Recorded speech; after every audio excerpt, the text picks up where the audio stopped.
Muy buenas, estimados amigos, ciudadanos, compañeros. Estamos iniciando las transmisiones de Cantaclaro TV, que es un programa que estamos colocando al servicio del conjunto de los ciudadanos, movimientos sociales, partidos políticos, organizaciones de diverso tipo, con la finalidad de ayudar a construir una mayoría política y social para que cambie el país. No podemos seguir manteniendo una situación como la que tenemos en estos momentos en nuestro país, que estamos siendo gobernados por una coalición mafiosa,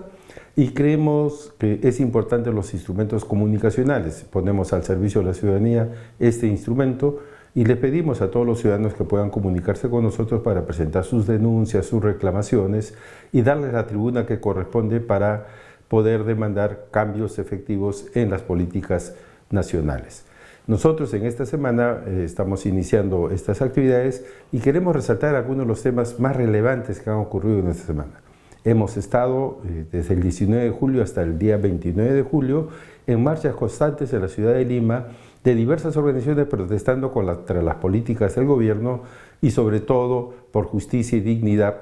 para las personas que han fallecido en los sucesos del año 22,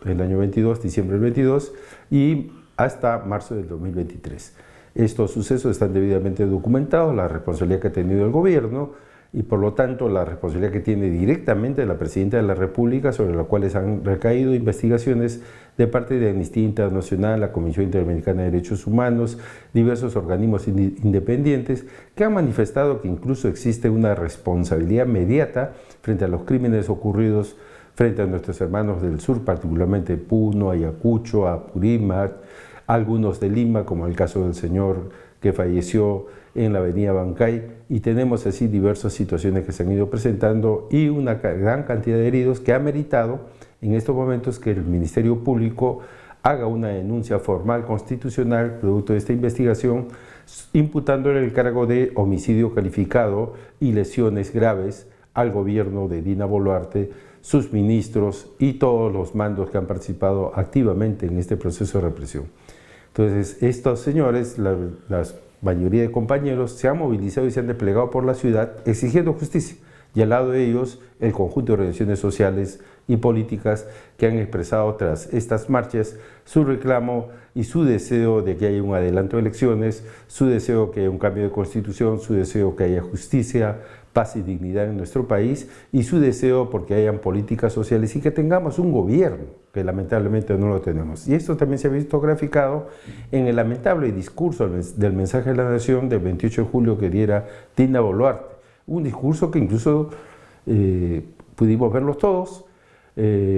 cómo dormía el ministro de Relaciones Exteriores a lo largo de este discurso, porque obviamente era un discurso soporífero de más de 5 horas, más de 70 páginas donde no se dijo absolutamente nada. No se transmitió ningún cambio, ninguna transformación relevante y se repitió casi el discurso del año pasado solamente con un copy-paste que hizo que incluso gran parte del discurso se vea duplicado algunos de los mensajes y algunas de las propuestas que había ella misma lanzado. Vemos incluso que ella misma no había ni siquiera ensayado el discurso porque tuvo que preguntarle al señor ministro de Justicia qué significaba EP cuando se referían a establecimientos penitenciarios. Entonces, lamentable, lo cual nos demuestra que estamos frente a una situación de crisis profunda en nuestro país y un desgobierno absoluto porque tenemos un gobierno que no gobierna, un gobierno que no toma decisiones, un gobierno que ha preferido cerrar su alianza con el Congreso de la República, ha preferido tener un gobierno desde el Congreso de la República con un pacto mafioso que ha colocado esta situación de esta naturaleza y que nosotros debemos de buscar desde nuestro medio de comunicación como una tribuna abierta, vamos a buscar contribuir al cambio de este gobierno. El otro elemento que nos parece importante y relevante en estos temas es que el Congreso mismo de la República, ya sin ninguna tapujo, sin ninguna consideración, directamente le ha dado la presidencia del Congreso de la República al representante de la minería ilegal. Minería ilegal que obviamente es parte de una coalición mafiosa de diversas organizaciones criminales que constituyen esta alianza en el gobierno y en el Congreso, esta alianza de universidades bambas, mineros ilegales, taladores ilegales y todo lo que significa delincuencia, lavado de activos, narcotráfico y todos los sectores y lacras que viven en el país que constituyen una lumpenburguesía que se ha ido apropiando de los diversos poderes de Estado y tiene como objetivo también apropiarse de los organismos electorales, como es el caso de la OMPE, el Jurado Nacional de Elecciones y la RENIEC. Lamentablemente estamos en un curso, en un tránsito como país a una situación de crisis profunda en la cual sectores conservadores, sectores mafiosos, sectores de esta naturaleza que quieren mantener políticas como las que mantenemos en el ámbito de la economía, quieren mantenerse en el gobierno del país y en la conducción del país por largo tiempo. Esto no es un proyecto de 5 años, estos son proyectos de largo plazo y que nosotros tenemos que ver cómo nos tumbamos estos proyectos de largo plazo que lamentablemente van a hacer un enorme daño a la población peruana. También tenemos en este campo algunos temas que el gobierno no los quiere tocar siquiera. Por ejemplo, el desabastecimiento de los medicamentos en las farmacias públicas, que lejos de presentar una alternativa para resolver el problema, lo que están buscando es cómo cargar este problema al bolsillo de los ciudadanos, con proyectos de ley o con leyes como la que acaba de aprobar el Congreso de la República, para que las farmacias las farmacias privadas que están alrededor de los hospitales puedan vender medicamentos genéricos, para que se constituya la Farmaminsa, que tienen como objetivo la venta de los medicamentos genéricos a los ciudadanos. Un tema que es particularmente preocupante porque esto implica cargar sobre los bolsillos empobrecidos de los peruanos los tratamientos que muchas veces son altamente costosos y que significan en muchos casos tenerlos en el olvido o también en sus complicaciones condenarlos a una mala calidad de vida y a una situación de gravedad en su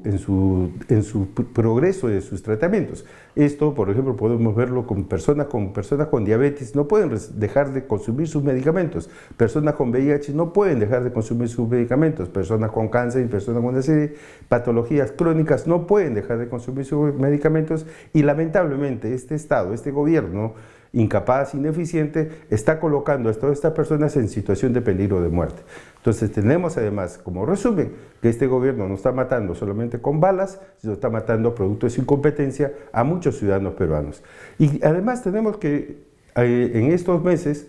además la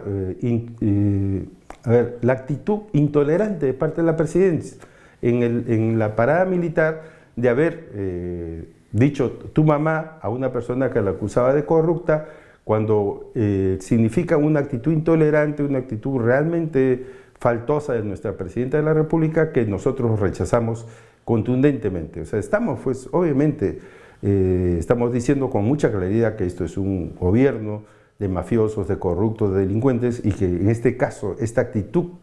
intolerante, esta actitud faltosa de la presidencia nos demuestran del tipo de personas que están en el gobierno y que están conduciendo nuestro país. Tenemos todos los ciudadanos que construir a esto una salida importante que tenga que ir sobre la base de la construcción de una democracia plena, una democracia participativa. Tenemos que construir un nuevo pacto social que permita un cambio y transformación de nuestro país. Ese nuevo pacto social, los ciudadanos ya han manifestado a través de las encuestas, el 70%, la necesidad de una asamblea constituyente, que es lo que vamos a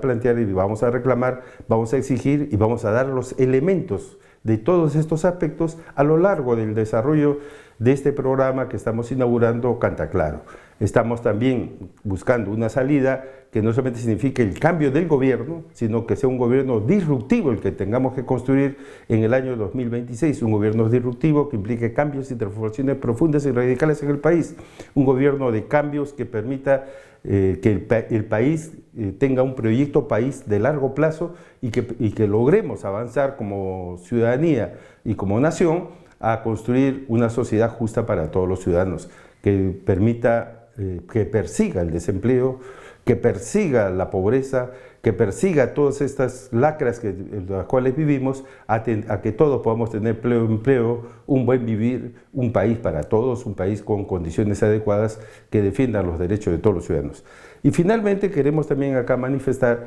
nuestro punto de vista con respecto a lo que viene ocurriendo en Venezuela.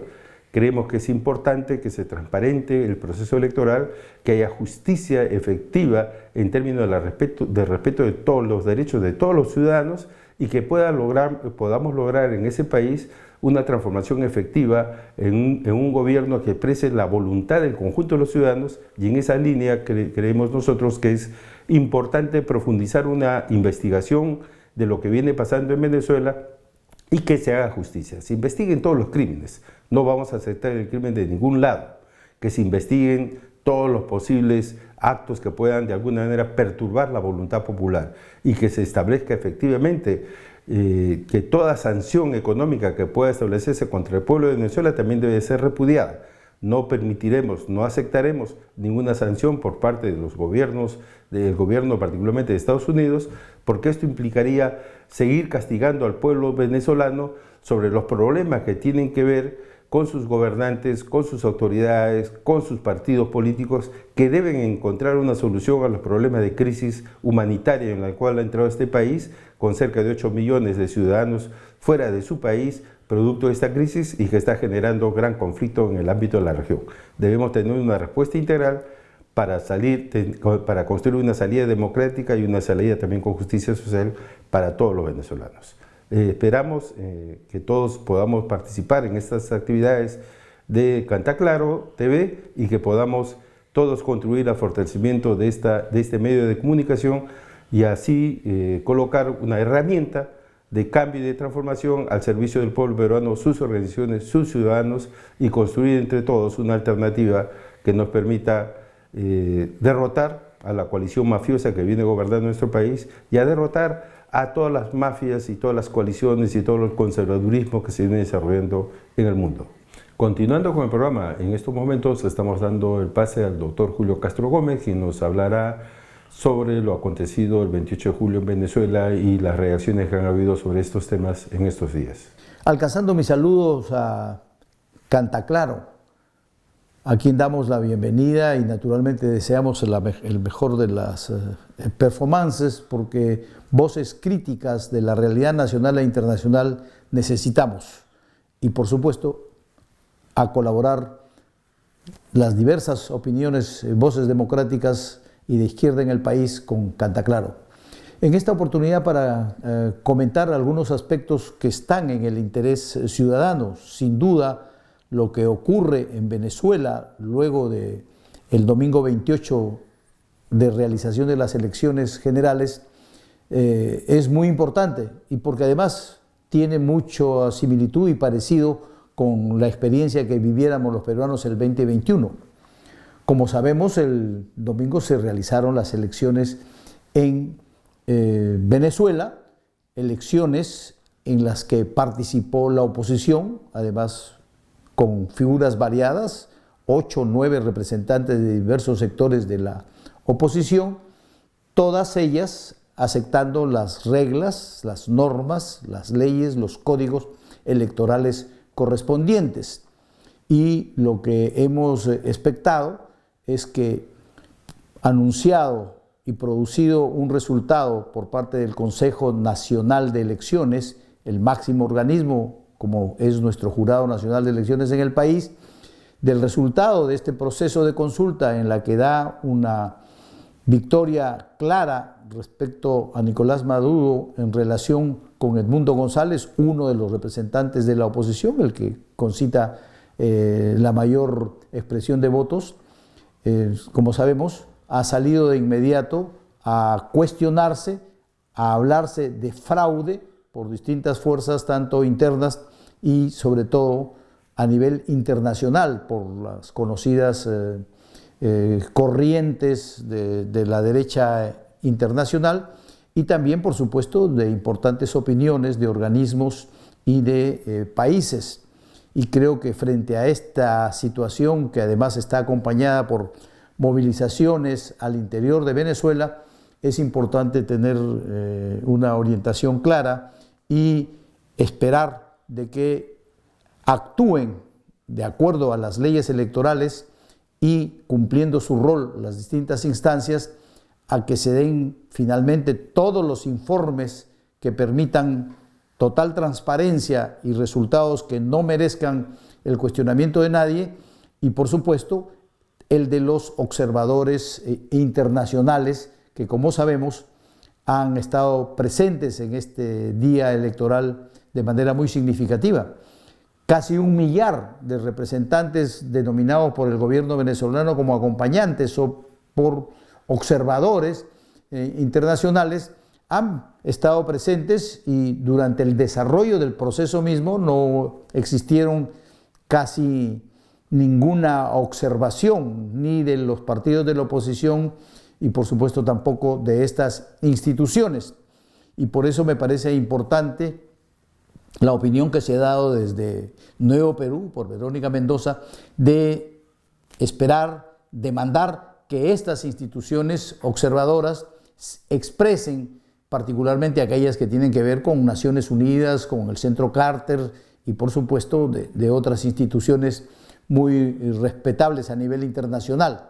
Y en esa medida poder tener claridad respecto a este resultado electoral que ratifique lo del jurado del Consejo Nacional de Elecciones o lo modifique. Hasta donde tenemos conocimiento e información, lo más probable es que se modifique, porque todo lo que le están pidiendo es que se hagan públicas las actas electorales y como sabemos, la ley electoral vigente en Venezuela, reconocida por la oposición, establece en su artículo 155 que el Consejo Nacional publicará dentro de los 30 días siguientes a la proclamación que como sabemos se produjo el día lunes 29 y que por lo tanto ya estamos dentro de ese plazo, está cumpliéndose. El Consejo Nacional deberá publicar toda la información, todas las actas que como sabemos además en su momento y de acuerdo al sistema electoral venezolano fueron entregadas a todos los participantes en las mesas de votación correspondiente. Esto nos parece muy importante para que sobre esa base puedan plantearse las observaciones que se consideren pertinentes. Como sabemos, el Centro Carter ha hecho observaciones en el sentido de que no se han cumplido con estándares internacionales democráticos. Bueno, primera vez que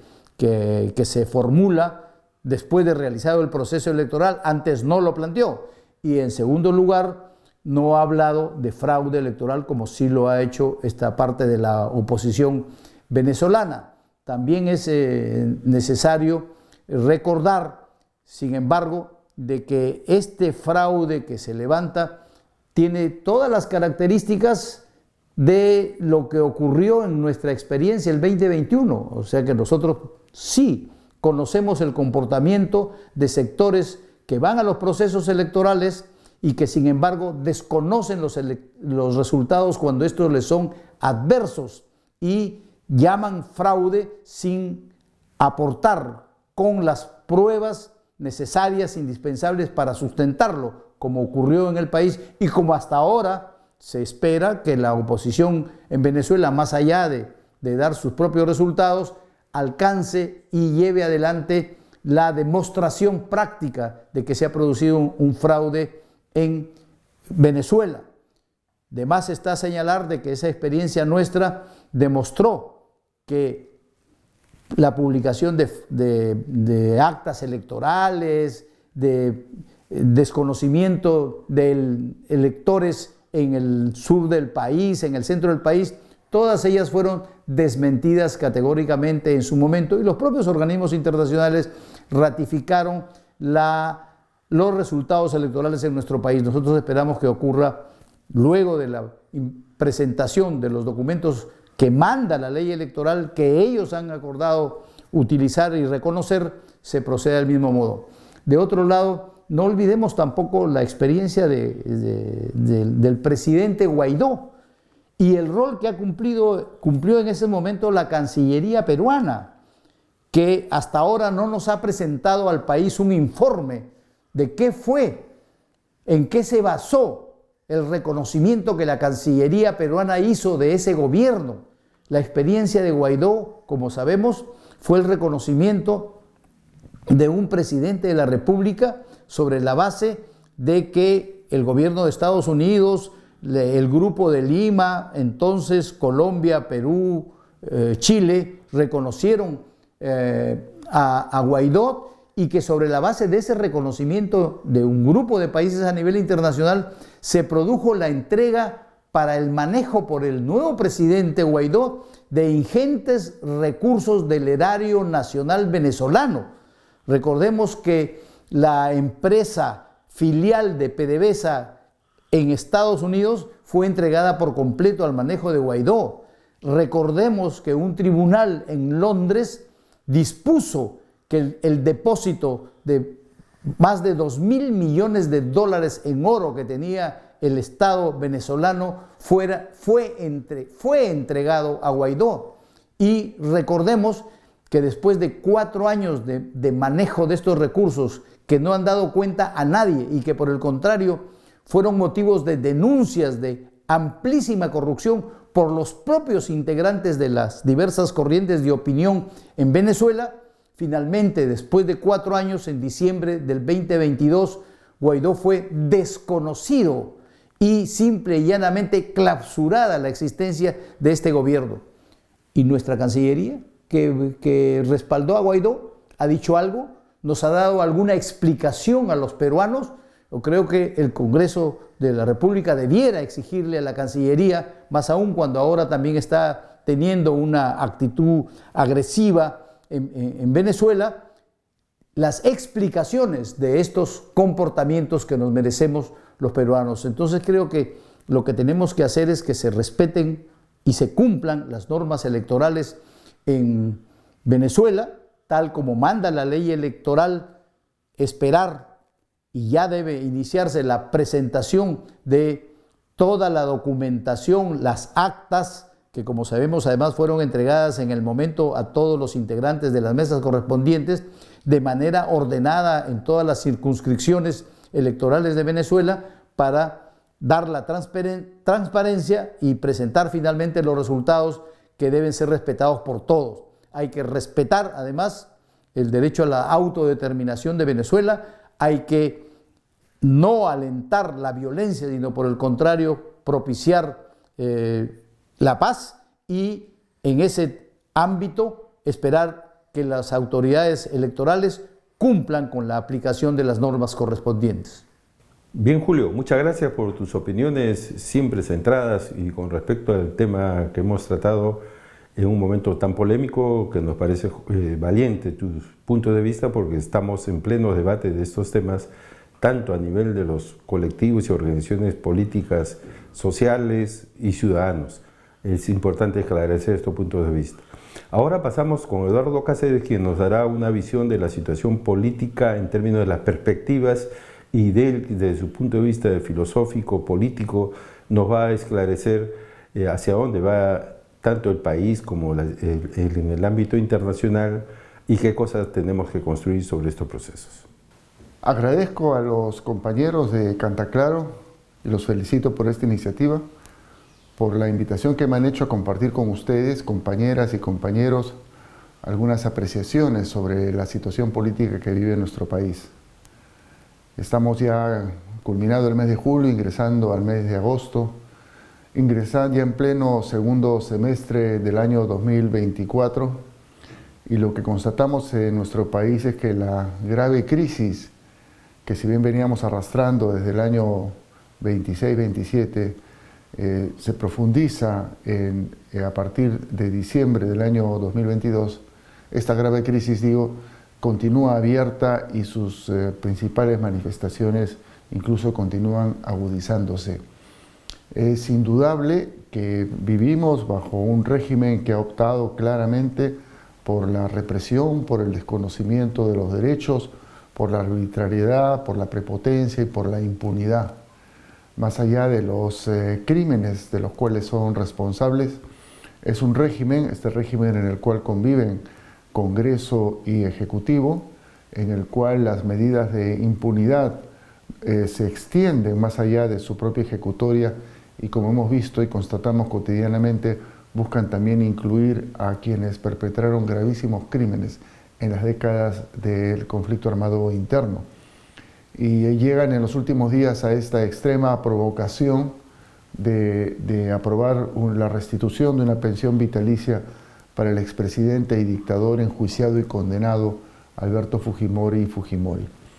Todos estos son síntomas de un proceso muy profundo de descomposición del sistema político peruano, no solo de crisis institucional, no solo de conflicto, que ya no lo hay como tal, efectivamente, entre instituciones como el Congreso y el Ejecutivo. Hoy día el conflicto es entre estas instituciones y las que aún están fuera de su control, que son básicamente algunas del Poder Judicial y sobre todo las del Poder Electoral, sino que más allá de esto lo que hay pues es la explicitación en la política peruana de formas de comportamiento, formas de actuación que recogen lo peor de nuestra política criolla y que expresan sobre todo la gran penetración que ha tenido y tienen en las instituciones políticas los poderes fácticos emergentes, incluso poderes de carácter explícitamente criminal.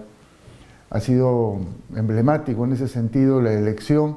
del nuevo presidente del Congreso, quien es un personaje que tiene fundadas sospechas, por decirlo de manera prudente, en torno a sus vínculos con las actividades ilegales mineras y de extracción maderera en la región de la cual es originario. Esto, como digo, es simplemente un síntoma de esta descomposición que lamentablemente también trasciende la esfera de la política y más bien encuentra su nutriente en las profundas crisis que se vive en la sociedad peruana, que no solo es la crisis económica, la crisis que golpea a los sectores más pobres y a los sectores que están en condiciones muy precarias, sino que es una crisis que tiene que ver sobre todo con la expansión de un tipo de actividades que genera un tipo de comportamientos que son claramente ilegales, que son claramente mafiosos, que son claramente clientelares, ¿no? Estos factores de fragmentación de la sociedad, esos factores de descomposición de algunos sectores importantes de la sociedad, son los que alimentan, creo yo, la crisis política en la que estamos atrapados desde hace ya varios años, ¿no? Es por eso que de lo que se trata es de recomponer el tejido social como base para una recomposición del sistema político.